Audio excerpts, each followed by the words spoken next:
وہ زندگی جب مسیح آسمان پر سے آئے گا مجھے پھر زندہ کرے گی اور میں ہوا میں اڑ کر اس کا استقبال کروں گا. لیکن یہ زندگی کن کے اندر ہے؟ جو میرا خون پیتا اور میرا گوشت کھاتا ہے. پھر لکھا ہے اس میں ہمیشہ کی زندگی ہے. پھر لکھا ہے میں آخری دن اسے زندہ کروں گا. پھر لکھا ہے وہ مجھ میں قائم رہتا ہے. لیکن جو کھاتا ہی نہیں پیتا ہی نہیں، اور اگر کھاتا پیتا ہے تو پہچان نہیں ہے، طریقے درست نہیں ہے، لائف سٹائل درست نہیں، کردار درست نہیں ہے، اس کے لیے خطرہ یہ ہے کہ نامناسب طور پر کھانا قصوروار بھی ٹھہرا دیتا ہے. پھر ایڈا چنگا کام کر کے آدمی قصوروار ٹھہر جائے تو یہ کوئی دانائی نہیں ہے. کلام کہتا ہے پس آدمی اپنے آپ کو آزمائے. میز پر آنے سے پہلے ایگزامن یور سیلف. اپنا امتحان، اپنا ٹیسٹ. دنیا میں سب سے آسان کام دوسرے کے بارے گفتگو کرنا، اور سب سے مشکل کام شیشہ دیکھنا، اپنے آپ کو دیکھنا. میں کیا ہوں، میں کیسا ہوں، میں کس طرح زندگی گزارتا ہوں. کلام کہتا ہے کہ اپنے آپ کو جانچو.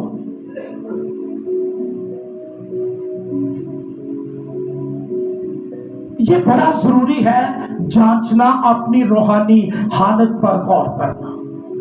خدا کے فضل کو دے. بعض لوگوں کے نزدیک بڑا آسان ہوتا ہے، آج میری تیاری نہیں، میں اٹھ کے چلا. اٹھ کر کون گیا تھا؟ بولو تو صحیح. من لگتا تو بابا رسے ہو میرے نا. جواب دیا کریں، کون اٹھ کر چلا گیا تھا؟ یہودا اسکریوتی. انجام کیا ہوا تھا؟ ہلاکت، ابدی ہلاکت. درخت سے لگا گیا، انتڑیاں باہر آ گئے. آج تک لوگ حقارت سے اس کا نام لیتے ہیں. کوئی علاج نہیں بھی اٹھ کے چلے جاؤ. اپنے آپ کو جانچنا، ایگزامن کرنا یہ ضروری ہے.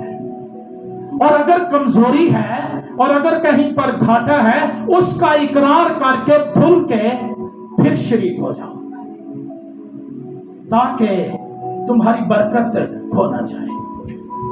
اور کلام کہتا ہے کیونکہ جو کھاتے پیتے وقت خداوند کے بدن کو نہ پہچانے.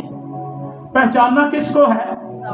اپنے بدن کو ہی نہیں کہ میں اجے نہیں کیتا، میں کیتا. یہ بھی ضروری ہے، لیکن خداوند کا بدن، یہ روٹی مقدس ہے، خداوند کا بدن ہے، زندگی ہے، الہی رسم ہے، یہ پیالہ پاک ہے، برکت کا پیالہ ہے. اور پھر دوسرا مطلب یہ ہے کلیسیا میں ایمانداروں کو پہچاننا.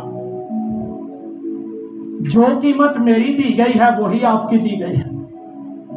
تے جدو قیمت ایک ہوے تے پھر کیڑی ونڈ رہ جاندی ہے؟ مگر وہ یہی آنے ہے نا، اے سستا تے اسی سارے ہی مہنگے ہیں. جو پیچھے بیٹھا ہے وہ بھی مہنگا ہے، جو یہاں کھڑا ہے وہ بھی مہنگا ہے. اور پھر یہاں کھڑا ہونے کی وجہ سے مجھے حق نہیں کہ میں کسی کو حقیر جانوں. ہر ایک شخص مسیح کے بدن کا عضو ہے اور وہ قیمتی ہے. جو کھاتے پیتے وقت یہ صرف روٹی تے پورے تے شیرے تے کوٹ دی گل نہیں، یہ خداوند کی میز کی بات ہے. یہ خداوند کے بدن اور خداوند کے پیالے کی بات ہے. کلام کہتا ہے جو کھاتے پیتے وقت خداوند کے بدن کو نہ پہچانے وہ اس کھانے پینے سے برکتیں بھی ہیں اور درمیان میں طریقہ نامناسب اور مناسب. میں کتنی دیر اپنے اوپر خول چڑھا کر زندہ رہ سکتا ہوں؟ بلاخر اصلیت باہر آ جاتی ہے. گناہ ڈھانپے نہیں جا سکتے. کلام کہتا ہے جو چھپ کر ہوتا ہے کوٹھوں پر اس کی منادی ہوگی. اس کا علاج یہ ہے کہ مان لیا جائے، اقرار کر لیا جائے اور یسوع کو کہیں کہ مجھے اپنے لہو سے دھو کر مقدس کر تاکہ میں تیری میز پر آؤں. کلام کہتا ہے اسی سبب سے کہ نامناسب طریقے سے آئے تم میں بہتیرے کمزور